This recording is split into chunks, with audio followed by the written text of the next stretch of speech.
Bienvenidos y bienvenidas a Sexo Sentido, un video podcast dedicado a derribar tabúes y construir sexualidades libres y divertidas. En el capítulo de hoy estamos acá con la invitada de hoy, que es Celeste Herrera, quien es licenciada en Psicología y sexóloga clínica. Hola Cele, ¿cómo andás? Hola, muy bien, muchas gracias por invitarme, gracias. De nada, gracias a vos por venir, por coparte con esta iniciativa que la verdad que promete bastante y según la devolución que he tenido del público, se viene algo grande me parece, che. Qué bueno, que prospere. Muy valioso estos espacios para dialogar acerca de la sexualidad. Que bien nos viene. Exactamente, ¿no? Bueno, hoy vamos a hablar de sexología. Y la primera pregunta que te quería hacer era, ¿por qué elegiste estudiar sexología? Bien, bueno, yo en principio lo que les cuento es que soy psicóloga, soy licenciada en psicología. Luego de la licenciatura en psicología lo que hice fue el profesorado superior en psicología, entonces me he dedicado a la docencia también y me dedico a la docencia. Y me pasó que siempre me interesó la sexualidad, es decir, desde temprana edad me vi interesada por estas cuestiones y a medida que iban pasando los años donde iba ejerciendo mi rol como terapeuta, me fui especializando en terapias vinculares, es decir, me dedico a la terapia de pareja y allí el tema de la sexualidad, por supuesto, siempre es un tema recurrente, es un tema que también aparece y donde claramente se manifiestan dificultades o conflictivas. Entonces durante años quise estudiar la especialidad, pero no se me había dado la posibilidad porque en Paraná no hay, entonces tenía que viajar. A partir de la pandemia también surgen las posibilidades de hacer las especializaciones de modo online, virtual. Entonces ahí es que pude acceder a la formación y claramente a partir de ese momento hubo un antes y un después, tanto en mi rol profesional, en mi vocación y también a nivel personal, por supuesto, ¿no?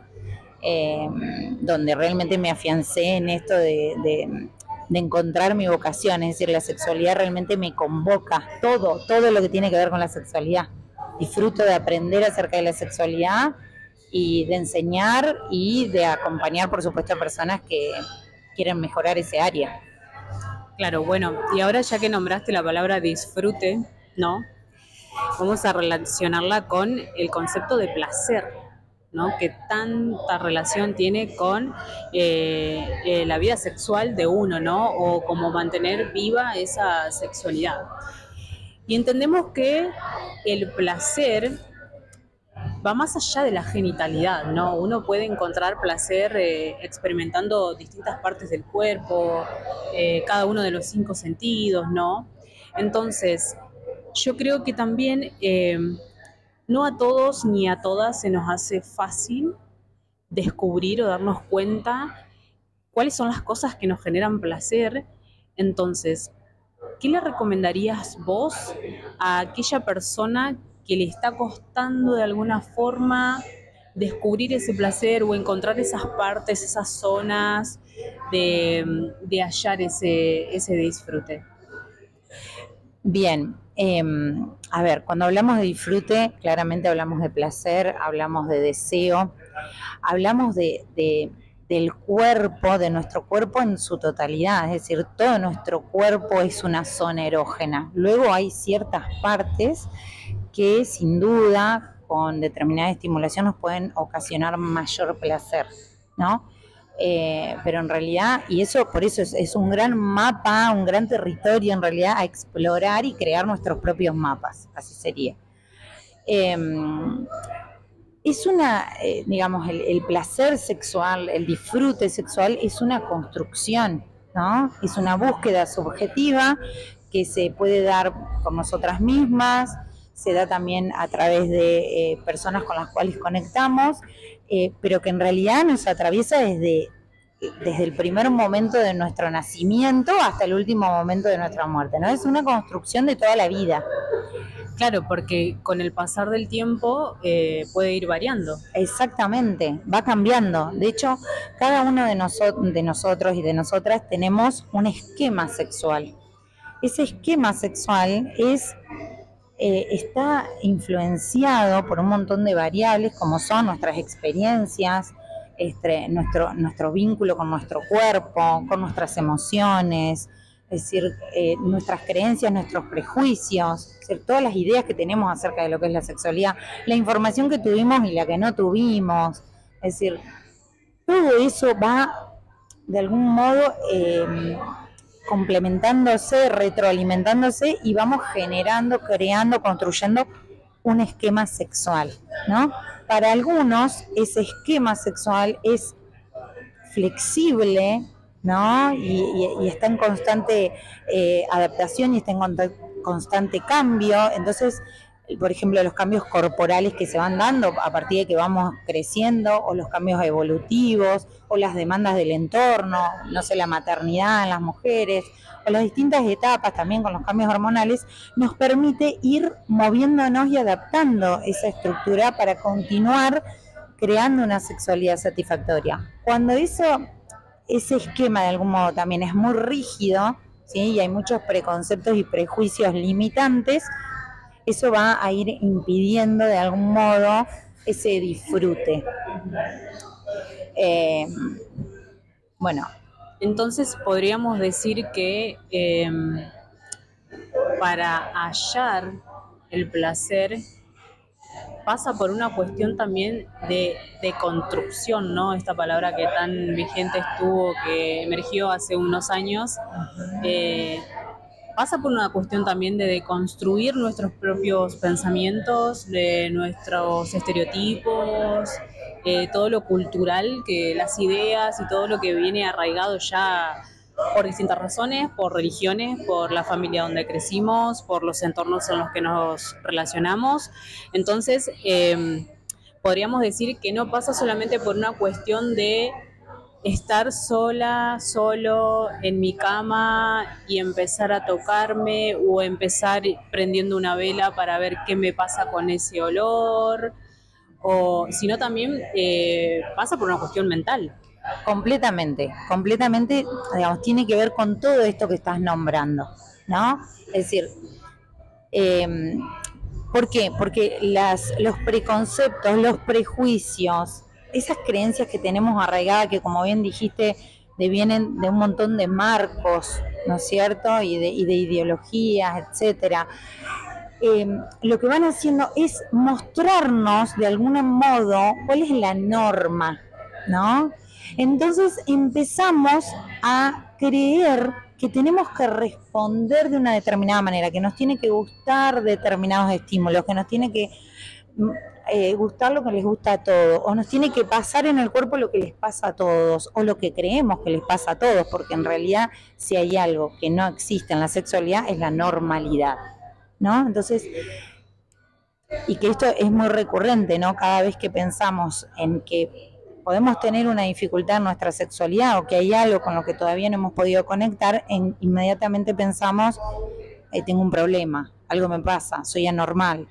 Pues no, en realidad es una constante búsqueda, y esto que por ahí la falta de información o aquello que nos dijeron o eso que transgeneracionalmente en nuestra familia se fue transmitiendo, es momento ahora con toda la información también que tenemos, ¿no? De empoderarnos, tanto hombres como mujeres, para empezar a cuestionar eso, ¿no? Y empezar a conectar con lo que genuinamente deseo, me provoca placer, quiero. Luego viene esto otro que vos acabas de decir, bueno, prender la velita, ponerme en mi cama. La exploración. La exploración, tal cual, digamos, habilitarnos a ese placer, que eso es otra cosa, porque es todo un tema, ¿no? Porque puede aparecer un espectro enorme de emociones, como la culpa, como la vergüenza, ¿no? Uh-huh. Recién nombraste que como que la pregunta típica es, ¿esto es normal? ¿No? Y eso me lleva a pensar o a preguntarte que ¿cuáles son los problemas que más llegan a tu consultorio?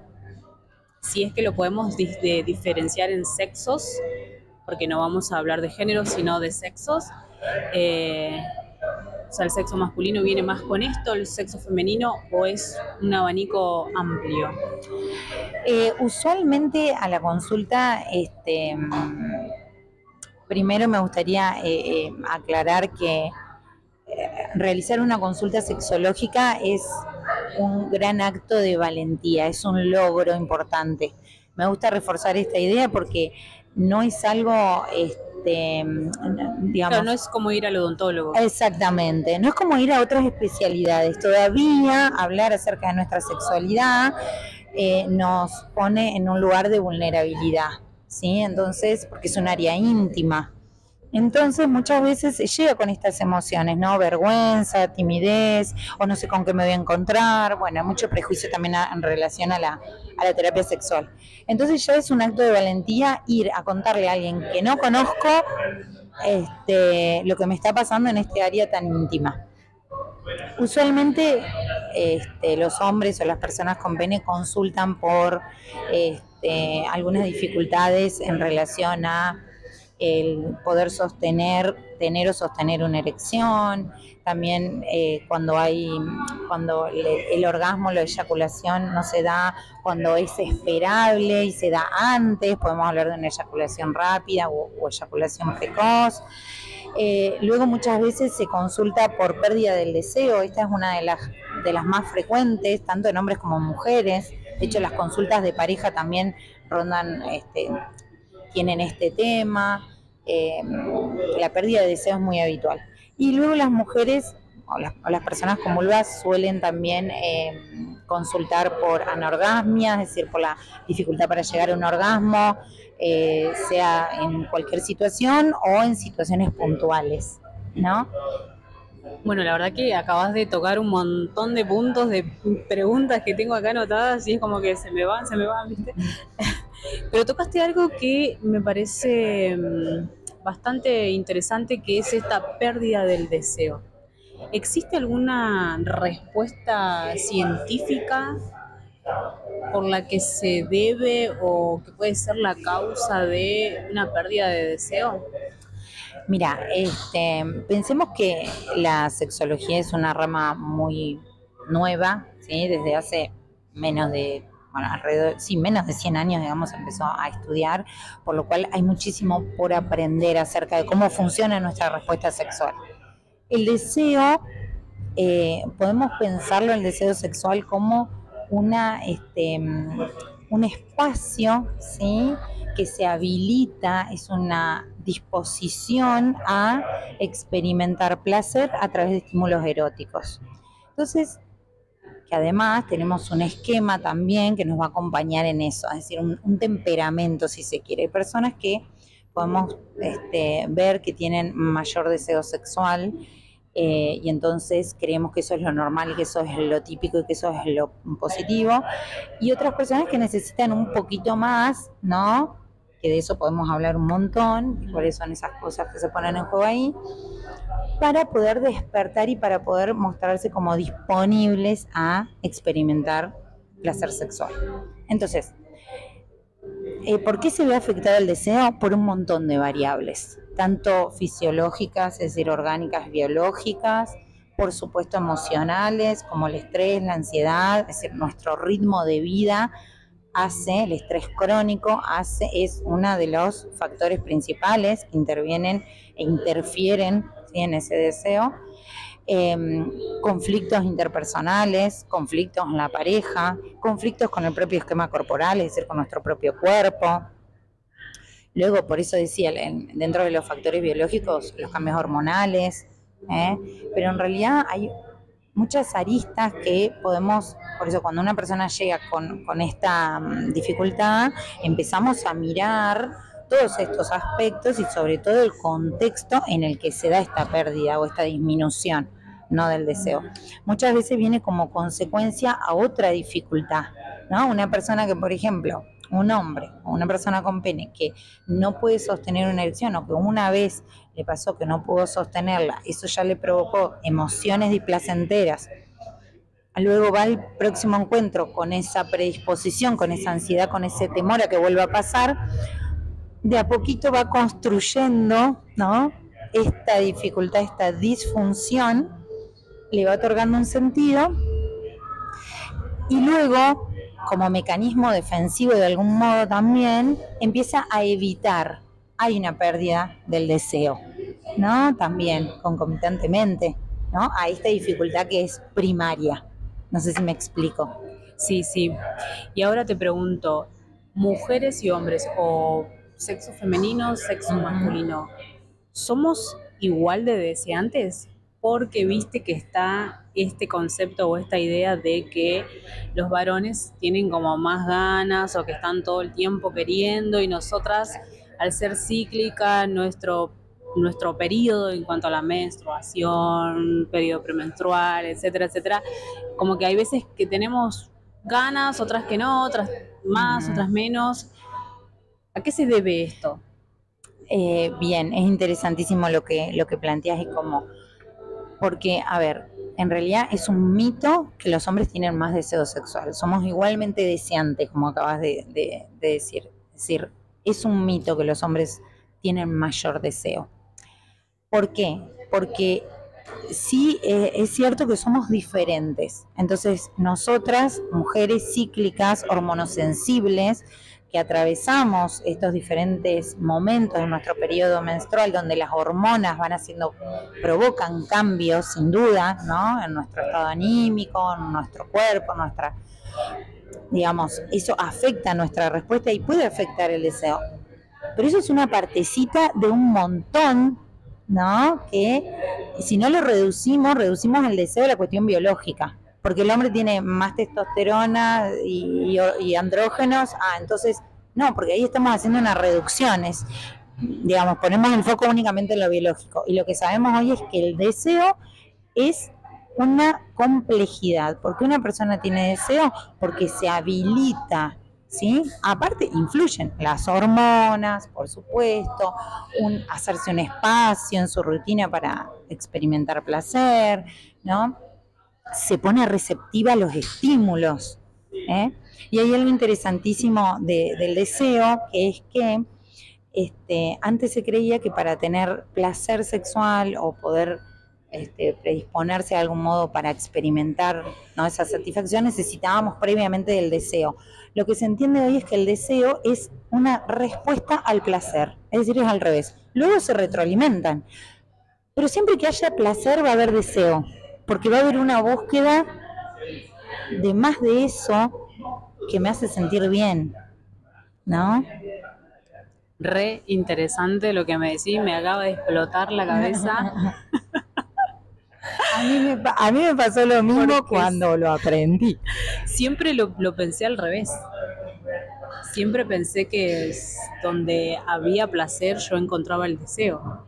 Claro, en realidad, así, donde hay placer, a ver, si estamos pensando en que estamos en un estadio de reposo, en calma, y nos hacen una caricia, ¿sí?, nosotros, si experimentamos ese placer, y entendemos que estamos en un contexto que es adecuado, podemos disponernos, ¿sí?, habilitarnos a experimentar mayor placer. Entonces, ¿qué va a aparecer? El deseo a más de eso. Luego se retroalimenta, ¿te das cuenta? Claro. ¿No? Ahora entiendo, vos sabés que yo pensé este podcast para que creamos o tratemos de crear cierto sentido de identificación, ¿no?, en esto, y es lo que me está pasando en este momento a mí. Porque ahora que me explicás esto, de que donde está el placer hay deseo, ahora entiendo por qué a mí me ha pasado algunas veces en que yo tengo mucho deseo, pero cuando llego al encuentro con esa persona, ponele, es como que no logro esa conexión y claro, ahora entiendo. Es porque hay deseo, pero no estamos pudiendo encontrar el placer. Totalmente, porque de hecho ahí va esto de la retroalimentación. De algún modo, placer y deseo entonces van de la mano, luego nosotros vamos, si tenemos deseo, vamos a ir en búsqueda de mayor placer y entonces vamos a habilitarnos a la recepción o a la creación de estímulos. ¿Por qué digo creación? Podemos ir en la búsqueda de más caricias, más besos, o podemos apelar a una fantasía, o al roce, o a un recuerdo, ¿eh? Y eso es lo que nos va creando esa sensación de mayor placer y va generando esa excitación, que ese sería como otro aspecto de la respuesta sexual humana, ¿no? Que empieza a crecer la excitación, donde hay cambios fisiológicos, por supuesto, y donde el deseo también va creciendo, ¿no? Claro, y lo que sigue después de la excitación es el orgasmo, ¿no? Viene, dependiendo de cómo lo miremos desde qué modelo, ¿sí? Hay un modelo que es más lineal, que podríamos pensarlo así, ¿no? Como excitación, meseta, que sería como un periodo de sostenimiento de ese mayor placer, y luego viene el pico orgásmico. Ese es como el más básico y lineal, ¿no? De los modelos. Ay, te iba a decir algo más y me olvidé, pero tenía que ver con esto, ¿no? Bueno, porque vos decías en tu experiencia, hay veces que el estímulo no se adecúa a nuestras expectativas y eso también está bien. Es decir, nosotros desde la fantasía, y lo que tiene la fantasía como estímulo es que es muy poderosa, porque en la fantasía es tal cual como nos gusta, tal cual como esperamos, es decir, tiene un efecto excitatorio muy grande. Ahora, luego cuando lo aterrizamos a la realidad, puede que haya una disonancia, ¿no? Entonces puede que luego nos encontremos con alguien y pase esto, ¿no? Que el deseo disminuya, ¿sí? Porque no encuentro o no conecto de algún modo con aquello que esperaba tal vez, ¿no? Claro, y no significa que eso sea como algo que nos lleve a terminar con eso, es tipo, ay no, no me gustó, qué sé yo, no lo veo nunca más, porque ahí lo que importa o lo que estaría bueno, ¿no? Que incorporemos o que intentemos trabajar es en la comunicación con el otro. Completamente, completamente. Poder comprender que, a ver, comunicación y consentimiento son los dos pilares, yo diría los pilares de cualquier encuentro o práctica sexual. Es decir, si nosotros pensamos en salud, ¿sí? Y pensamos en satisfacción y pensamos en bienestar sexual, en términos de prácticas sexuales tenemos que pensar en comunicación y consentimiento. Entonces, si una vez ¿no? Conocí a esa persona, no fue lo que esperaba, puedo evaluar si va a haber una próxima vez o no, digo, eso es muy subjetivo, puede haber un montón de cuestiones ahí en el medio. Pero sí entender también que las primeras veces también están cargadas de esto, de expectativas, de fantasías, de ansiedades, del desconocimiento propio. O sea, no conozco a la otra persona. Entonces, a medida que nos conocemos, nos comunicamos, nos transmitimos qué nos gusta, qué no nos gusta, qué prefiero evitar, qué me gustaría explorar. Ahí abrimos, ¿sí? Otro panorama. Y ahí toco de nuevo, traigo esta palabra, este concepto que nos ayuda mucho a pensar, esta cuestión que tiene que ver con la vulnerabilidad, para poder mostrarnos tal cual somos, contar lo que nos gusta, lo que no nos gusta, lo que preferimos, lo que no. De algún modo tenemos que mostrar cierta vulnerabilidad, ¿no? Bueno, todo un tema con eso. Bueno, llegamos a el tema o al punto, concepto orgasmo, ¿no? Y eso me lleva a preguntarte si orgasmo y eyaculación son la misma cosa. Bueno, no son la misma cosa. En los hombres o en las personas con pene lo que ocurre es que el orgasmo, ¿sí? El orgasmo es una reacción involuntaria, vamos a decir esto, porque es un paso más de esta respuesta sexual, pero que se da de modo involuntaria. Por lo tanto, nosotras y nosotros podemos hacer un montón de cosas para lograr y alcanzar un orgasmo, ¿no? Alcanzar no me gusta porque después esto se convierte en una meta, exactamente. Pero bueno, digo, pero para tener un orgasmo nosotros y nosotras podemos hacer un montón de cosas, pero el desencadenamiento se desencadena de algún modo de manera involuntaria, tanto los hombres como las mujeres, ¿sí?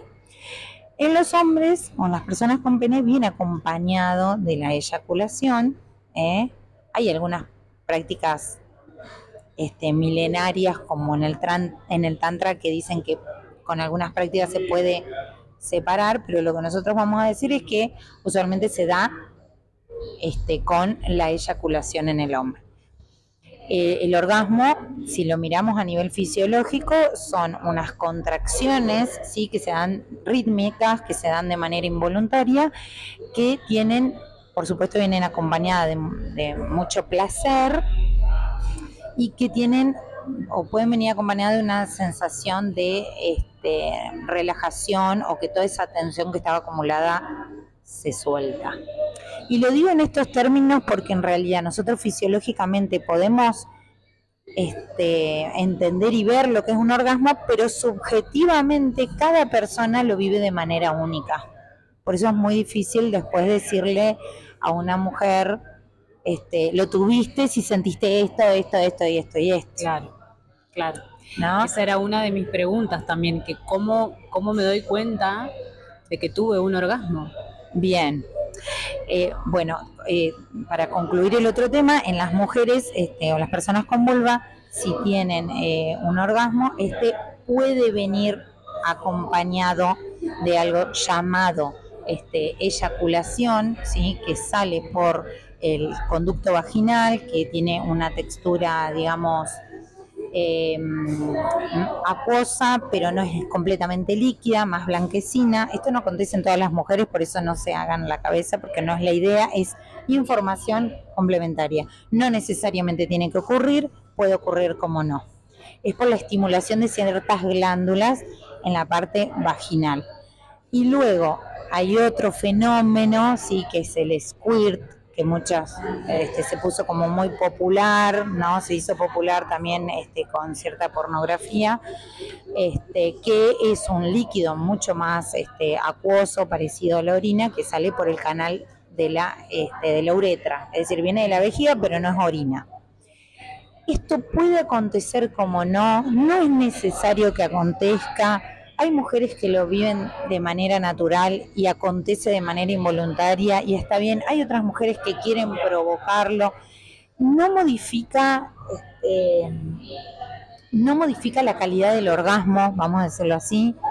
Algunas mujeres pueden sentirse muy cómodas y experimentar mucho placer con eso y tener sensaciones de mucho éxtasis, y otras mujeres que no, que lo pueden vivir con más incomodidad, ¿no? Más o menos incomodidad.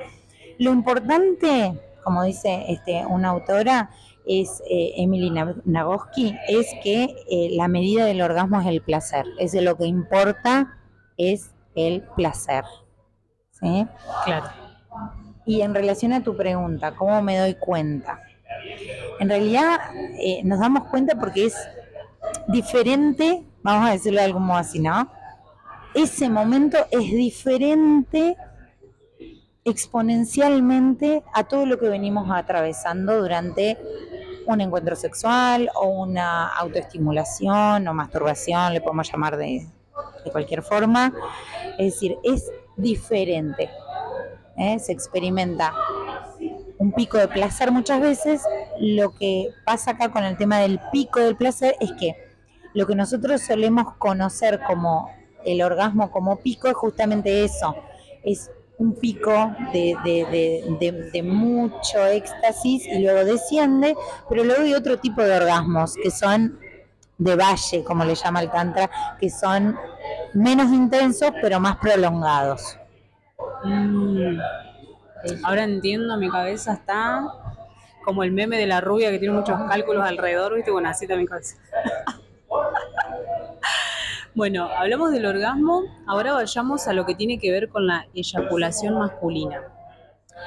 ¿Es recomendable aguantar la eyaculación o no? Ahí yo te preguntaría ¿para qué?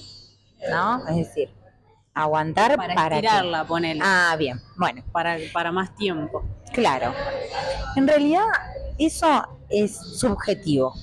Es decir, si un hombre o una pareja o en un encuentro se quiere prolongar, ¿sí?, se puede postergar esa eyaculación y no tiene ninguna contraindicación y tampoco ningún beneficio. A ver, el beneficio que podemos encontrar es que el hombre o la persona con pene, si puede de algún modo ir postergando, ¿sí?, o como vos acabas de decir, aguantando y no tener esa respuesta orgásmica, ¿sí?, tiene cierto control y al control lo vamos a poner entre comillas, porque lo que puede hacer es registrar el momento previo y frenar. ¿Frenar con qué? Frenar con la estimulación, para que no se desencadene esa respuesta orgásmica que, como dijimos anteriormente, es involuntaria. De hecho, hay un momento que se le llama el momento de no retorno, que es, aunque el hombre quiera postergar la eyaculación o retenerla, no va a poder.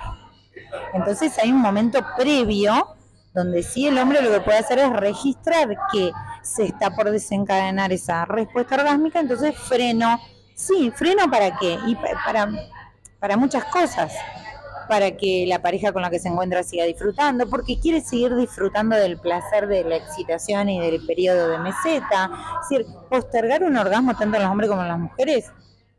De hecho, hay ejercicios que apuntan a eso, a que podamos prolongar el disfrute y el placer a partir de ¿qué? De la respiración, del frenar con la estimulación, llegar hasta cierto punto en esa excitación y parar ahí y respirar profundo y disfrutar básicamente, ¿no? Utilizamos mucho el mindfulness para eso, la atención plena. Y ahí, si la finalidad es esa, bienvenido sea. Ahora, si la finalidad es porque me siento más viril por estar 2 horas penetrando, ahí ya tenemos otra cuestión. Claro. ¿No? Porque parecería que cuanto más dura el encuentro, más placentero es. No, eso es un mito también. No. Es un mito. Bueno, y hablando de mitos, me lleva a otra pregunta que es algo bastante arraigado en nuestra sociedad, ¿no? Que tiene que ver con el tamaño del pene. Que cuanto más grande se supone que es mejor. Sí, mito, por supuesto, gran mito que condiciona y afecta de manera negativa a el autoconcepto de muchos hombres y también que nos pone, digamos, a todos en un lugar donde banalizamos realmente, ¿no? A ver, la verdad es que no es importante. No es importante para el disfrute de la persona con pene, no es importante para la persona con la que se esté compartiendo esa persona, ya sea una mujer o un hombre. No es importante en relación a la calidad del orgasmo o a la capacidad orgásmica. Es decir, no, la verdad es que no es importante. Y, como decíamos anteriormente, causa mucho sufrimiento. ¿Por qué no es importante? Porque en realidad, si nosotros estamos pensando en que para una persona con vulva, un pene de determinado tamaño le va a hacer experimentar mayor placer, y lo que sabemos es que las mujeres o las personas con vulva necesitamos principalmente una estimulación a nivel del clítoris, ¿sí? Que no es solo el glande del clítoris que está por encima, es decir, en los labios internos, los encontramos en la cúspide, arriba, ahí se encuentra el glande del clítoris, que es el que tiene mayor terminaciones nerviosas, la parte más sensible. Pero luego los cuerpos del clítoris se van a se van a ubicar en la parte de posterior de los labios internos y de los labios externos, por lo cual va a irradiar, si se quiere, toda la parte de la entrada de la vagina, el introito vaginal. Por lo cual, ¿qué quiero decir con todo esto que dije? Que espero que se haya entendido. Lo que quiero decir es que necesitamos estimulación externa, principalmente roce, caricias externas, tanto en el glande como en la parte de los labios vaginales, y en la entrada de la vagina es donde se encuentra la mayor cantidad de terminaciones nerviosas, por lo cual es donde la mujer puede experimentar mayor placer, ¿sí? En la entrada de la vagina hay unos pocos centímetros hacia arriba, y entonces ahí vuelvo con esto del tamaño del pene. No es necesario que sea un tamaño exorbitante para poder experimentar placer, ¿no? Y si se quiere complementar con otras cosas, bueno, hay una industria de juguetes sexuales enorme, pero ya sabemos que tampoco no viene a reemplazar a nada ni a nadie. De lo que se trata es de expandir el placer. Exactamente, ¿no? Exactamente. Y ahora quiero que nos vayamos ya a lo que tiene que ver con el sexo femenino, ¿no? Y algo que puede ser habitual y más que nada con los cambios corporales que una va experimentando con el transcurrir de los años, ¿no? Que tiene que ver con la sequedad vaginal. ¿A qué se debe? O sea, más allá de que, bueno, sabemos que cuando una llega a cierta edad, ya la vagina como que no responde de la misma manera, pero también puede ser algo patológico, ¿no? En realidad, a ver, tenemos que, acá voy a primer punto. Siempre que notemos algún tipo de cambio significativo en la forma, en el funcionamiento de nuestros genitales, siempre hacer, o de nuestra respuesta sexual, siempre hacer una consulta médica, ¿no? Tanto ginecología, urología. Las causas por las cuales se puede dar la sequedad vaginal son variadas. Como yo no soy médica, no me voy a meter ahí, ¿no es cierto? Bueno, no es mi especialidad, la ginecología. Sí, lo que sabemos es que los cambios hormonales provocan, ¿sí?, cambios en la lubricación. Por lo cual, pero bueno, digo, puede ser la menopausia, puede ser durante la lactancia, ¿no?, por las hormonas que están involucradas en la producción de la leche materna. Y también, por supuesto, mira, voy a decir dos cosas más. Por un lado, atender, por supuesto, a la salud vulvar, a la salud vaginal, si no hay algún, si no me he contagiado de algo, si hay algún virus, alguna cándida, digamos, todo esto que tiene que ver con la salud vulvar y vaginal, hay que atenderlo, porque también puede provocar cambios allí. Y también pensar en que muchas veces la lubricación se provoca a partir de una excitación. Si yo no estoy pudiendo, y ahí tengo que tocar otro tema también, que ya te lo voy a nombrar, si yo no tengo lubricación, aunque esté excitada, ¿sí?, eso lo encontramos, lo podemos identificar con un término que se llama falta de concordancia o no concordancia. Es decir, tengo una excitación mental y un deseo, pero no se traduce en mis genitales. En este caso, la lubricación. O puede ser al revés, que por alguna estimulación digamos, sí, por alguna estimulación, yo no tenga una excitación, ¿sí?, mental, no tengo un deseo de tener una práctica sexual, pero que esté lubricada.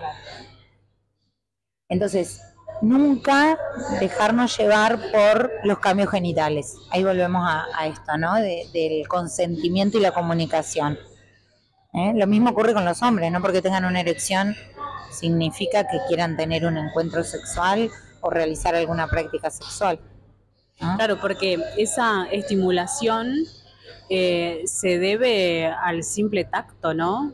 Totalmente. Somos sensibles, exactamente, somos sensibles a los estímulos. Por lo tanto, nuestro cuerpo va a reaccionar a esa estimulación. Y esa estimulación o ese tacto, la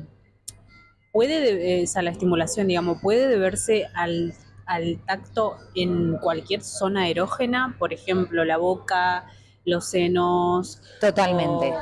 o, o, o- o se da solamente si se toca en Los los genitales. genitales? No, absolutamente no. De hecho, a ver,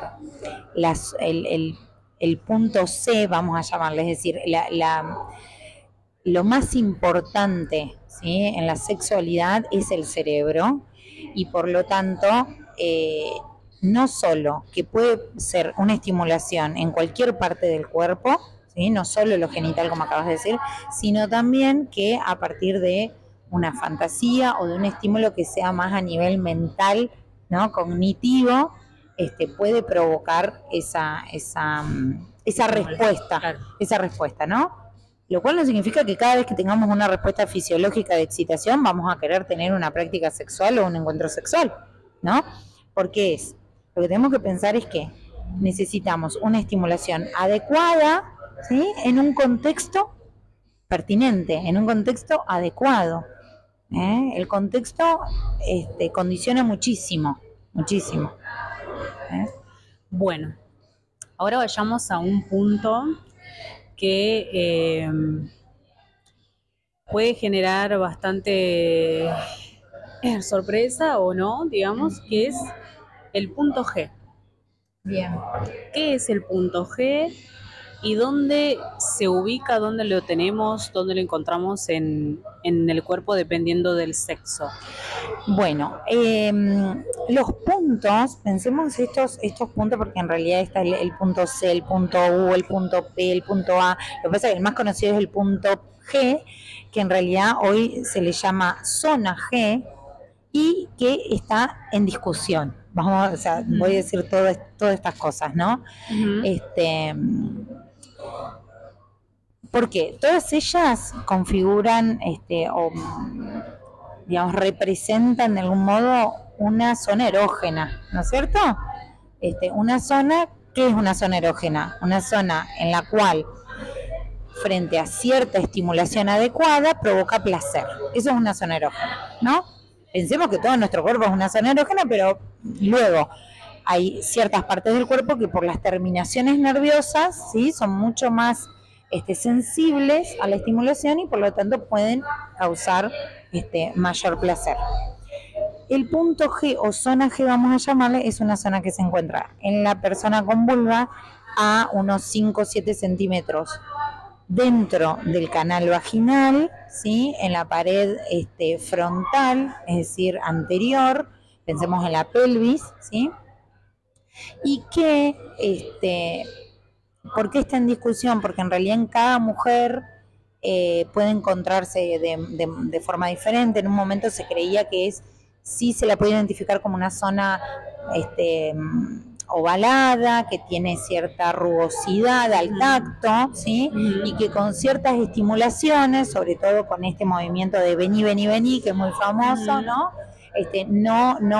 Esto lo diferenciamos, esta caricia, en relación a la penetración más conocida de hacia afuera y hacia adentro, claro, que no está recomendada, ¿no?, para el placer femenino, o no necesariamente es lo que les gusta a todas las personas con vulva.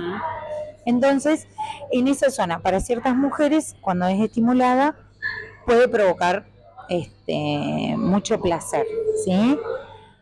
Luego, hay otras zonas, por eso decimos en la parte o puntos de mucho placer, que se encuentran en otros lugares un poco más adentro de la vagina, en el fondo de la vagina, también entre la uretra y la vagina.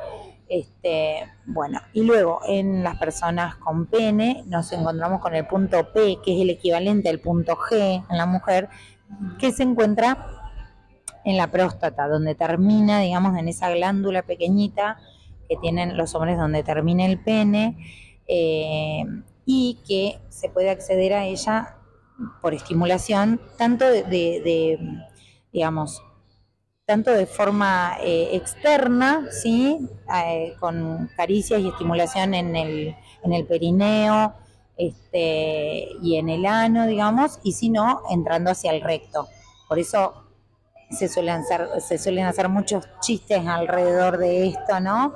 Pero que en realidad hoy se entiende que el ano, el perineo, y el recto, por supuesto, al tener muchas terminaciones nerviosas, como otras zonas erógenas, pueden provocar muchísimo placer, ¿no? Bien, y ahora me gustaría que hablemos de una cuestión que tiene más que ver con el sexo masculino, que tiene que ver con la eyaculación precoz, que puede llegar a ser un problema, ¿no? Para muchos.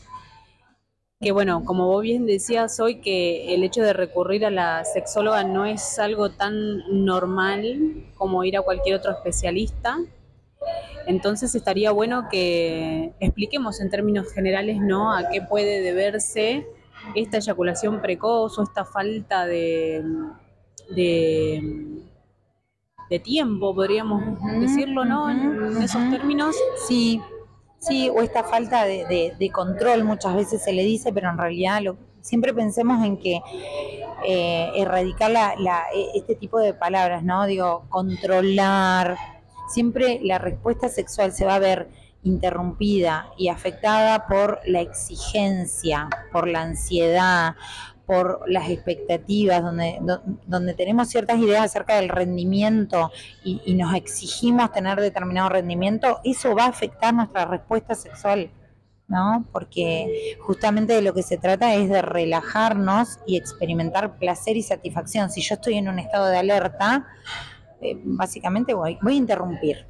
Bien, como decías anteriormente, usualmente los hombres o las personas con pene consultan una vez que ya fueron a otros especialistas, es decir, al médico clínico, al urólogo, que está muy bien porque en realidad necesitamos descartar o necesitamos asegurarnos de que no haya causas biológicas, Claro. ¿no? Es decir, porque también puede haber causas orgánicas, patologías como la diabetes o la hipertensión o algunos trastornos hormonales pueden tener influencia en lo que son las disfunciones sexuales. Entonces es fundamental atender al área biológica, orgánica. Lo que hacemos en terapia sexual básicamente es una reeducación y es el trabajar con todas esas creencias, preconceptos, ideas, ¿sí?, fantasías y todo lo que tiene que ver con la gestión emocional que interfiere en esa respuesta. Entonces derribamos mitos, pero además aprendemos con ciertas prácticas y tareas a mostrarle a nuestro cuerpo, a nuestro cerebro que puede haber un camino alternativo. Bueno, la eyaculación precoz, vuelvo. A ver, para que sea una eyaculación precoz tienen que darse algunas condiciones. A veces metemos en eyaculación precoz todo, ¿no? Claro. Entonces el hombre cree que en realidad tienen que darse ciertas condiciones. A veces lo que puede darse es que se dé una eyaculación rápida, ¿no? Es decir, básicamente lo que viene, lo que trae es que se da antes de tiempo, o sea, antes de lo que el hombre espera que se dé, ¿sí? O la persona con pene espera que se dé, y esto lo frustra de algún modo. Entonces, hay personas que pueden experimentar solamente con un roce, otros que ni bien tienen una penetración, o a veces quisieran poder, esto que decíamos hoy, postergarlo y no lo logran. Bueno, como decíamos anteriormente, las causas son muy variadas. Tenemos ahí factores biológicos, factores emocionales y factores cognitivos. También hay que ver la cuestión de la pareja, ¿sí? Porque se da en un contexto determinado, cómo reacciona esa pareja. Nosotros digo los sexólogos y las sexólogas, cuando viene una persona lo que exploramos son un montón de aspectos que tienen que ver con lo contextual. Es decir, cómo se da en esta persona esta sintomatología, en qué contexto, qué significa para esa persona, cómo reacciona su pareja, etcétera, ¿no? Bien, la verdad que completísimo. Ya no tenemos ni saliva. Pero me gustaría ya que cerremos, ¿no?, con una pregunta un poco más reflexiva. más desde tu subjetividad, y qué es que, ¿por qué crees que todavía se nos hace o se nos es complicado hablar de sexualidad? ¿Qué nos falta? ¿Cuál es la revolución que nos falta? Mira, yo pienso que, a ver, decíamos anteriormente, la sexualidad es un área íntima, ¿no? Que, a ver, que pensamos en sexualidad y pensamos también en desnudez y el despojo, ¿no? Y pensamos también en placer. El placer nos da vergüenza, la desnudez nos da vergüenza. Entonces, de algún modo yo pienso que nos cuesta, porque si bien vamos derribando mandatos, estereotipos, ¿no? En otros momentos era tabú directamente. Entonces hoy se habla mucho más, los medios de comunicación, las redes, bueno, estos espacios obviamente nos enriquecen muchísimo, las investigaciones, por supuesto, van abriendo aristas para poder explorar un área que es fundamental en la vida de todo ser humano, ¿no? Y que además es muy compleja y que es muy diversa.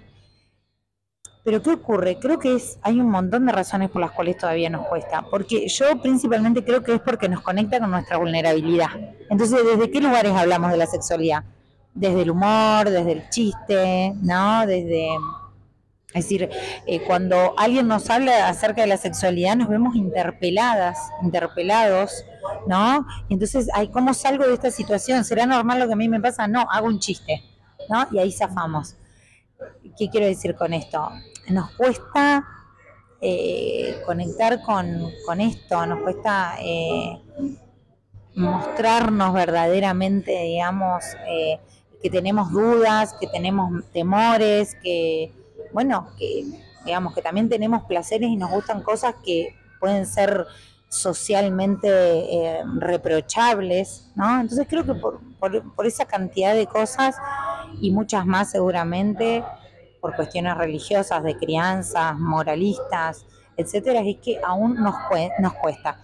Y digo lo último, es como que también nos polarizamos un montón. Pasamos de no hablar nada a hablar de manera, a veces banalizamos un montón y ponemos el foco, por ejemplo, en la técnica. Yo siempre digo, soy muy cautelosa en relación a cuál es la técnica específica para lograr determinado orgasmo. ¿Por qué? Porque parecería que si no volvemos a la fórmula, si aplicas claro, esto y esto, vas a tener. Y si no, ¿qué hay de nuevo? Soy anormal, ¿no? Entonces es como pensar también que la sexualidad es intimidad, es conexión, es placer, es satisfacción, es una capacidad maravillosa que tenemos todos los seres humanos. Y es subjetiva y personal, ¿no? Porque uno puede explorar su sexualidad o vivir o disfrutar de su sexualidad de miles de maneras que completamente. No, o sea, que podríamos decir que la reflexión es que dejemos como de pensar en lo que pasa en el afuera, ¿no? O cómo lo vive el otro, sino que ocuparnos más de cómo lo vivo yo, cómo yo interpreto o percibo esta sexualidad que tengo, con el cuerpo que tengo, con la cultura que tengo, y bueno, si vemos que hay cosas en nuestro alcance, ¿no? Que podríamos cambiar. Exacto. Para potenciar cierto disfrute o placer o bienestar, digamos, sexual, está en nuestras manos, y a la vez hay profesionales como vos que nos pueden ayudar un montón a cambiar y bueno, y tratar de vivir un poquito más alegres, por decirlo. Sin duda, alegres, disfrutar de nuestros cuerpos, libres, ¿no? Me encanta esto que decís de dejar de mirar hacia afuera, dejar de compararnos, no solo porque nos perdemos en el juicio, ¿no? De que aquello es lo que, sino porque nos perdemos de la posibilidad de realmente conectar con lo genuino que hay en nosotras y en nosotros, y es explorar qué es realmente lo que me gusta, lo que me erotiza, lo que me calienta. Bueno, ahí ya tenemos un trabajito enorme y hermoso para hacer con cada una, con cada uno. Bueno, Cele, muchas gracias por estar acá con nosotros en este episodio de Sexualidad y Sexología. Espero que nos volvamos a encontrar para una nueva conversación, porque hay preguntas, como dijimos recién, esto es totalmente subjetivo, entonces yo estoy segura que cada una de las personas que están ahí del otro lado tienen sus preguntas, sus inquietudes. Así que gracias nuevamente. Muchas gracias a vos por invitarme. Muchas gracias. Y nos encontramos en el próximo capítulo.